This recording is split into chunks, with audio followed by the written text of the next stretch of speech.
দেশের সব দল নয়, একটি নির্দিষ্ট দল ডিসেম্বরে নির্বাচন চাইছে বলে মন্তব্য করেছেন অন্তর্বর্তী সরকারের প্রধান উপদেষ্টা অধ্যাপক doctor Mohammad Yunus.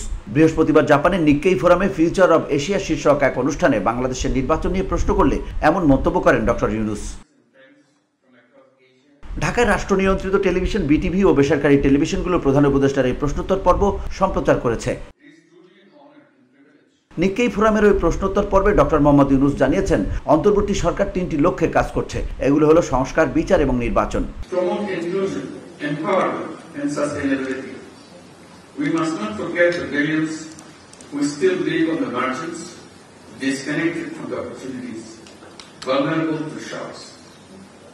My life's work has shown that poverty is not created by the poor. It is created by the system, by locking doors for the poor people. এবছরের শেষে ডিসেম্বরে অথবা সর্বোচ্চ আগামী বছরের জুনের মধ্যেই জাতীয় সংসদ নির্বাচন হবে বলে উল্লেখ করেন তিনি।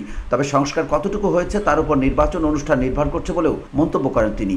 Social business, digital platforms, and microfinance can unleash a new wave of grassroots-led innovation.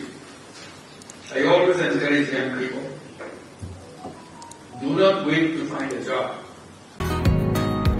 Bashundhara, Uttara, Banasree, Kuril ও বাড্ডা সহ রাজধানীর বিভিন্ন স্থানে অভিজাত ও অত্যাধুনিক মানের ফ্ল্যাট কেনার এক নির্ভরযোগ্য প্রতিষ্ঠান pleasant properties limited.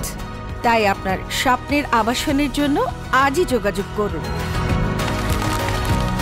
Pleasant Properties Limited, where destiny matches eventually. Doctor Yunus বলেন, আমরা যদি দেশকে আগের অবস্থায়, প্রতিষ্ঠানগুলোকে আগের অবস্থায় রেখে দিতে চাই তাহলে ডিসেম্বরের নির্বাচনের কথা বলতে পারি। আমরা যদি খুব তাড়াহুড়ো করি, কিছু সংস্কার করি এবং অন্য সংস্কারের জন্য অপেক্ষা করতে পারি তাহলে আমরা এটা ডিসেম্বরে করতে পারি। তবে আমাদের যদি ভালো সংস্কার দরকার হয় তাহলে আমাদের আরো 6 মাস অপেক্ষা করতে হবে।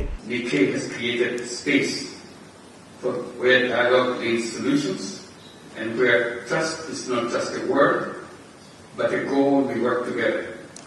The future of Asia is not just about economics or geopolitics. It's about people. কিন্তু কেউ কেউ সংস্কার রেখে ডিসেম্বরে নির্বাচন অনুষ্ঠান করতে চাইছে উল্লেখ করে প্রধান উপদেষ্টা বলেন, সব রাজনৈতিক দল নয়, শুধু একটি দল এটা বলছে। Let us not be daunted by the turbulence around us. Let us see this as a call to rethink, to rebuild, and to rise together. Let us be guided not by fear, but by possibilities. এ সময় doctor Mohammad Yunus পুনর্ব্যক্ত করেন যে তার কোনো রাজনৈতিক অভিলাষ নেই। তিনি নির্বাচনের মাধ্যমে একটি নির্বাচিত রাজনৈতিক সরকারের কাছে ক্ষমতা হস্তান্তর করবেন। VOD Bangla news desk.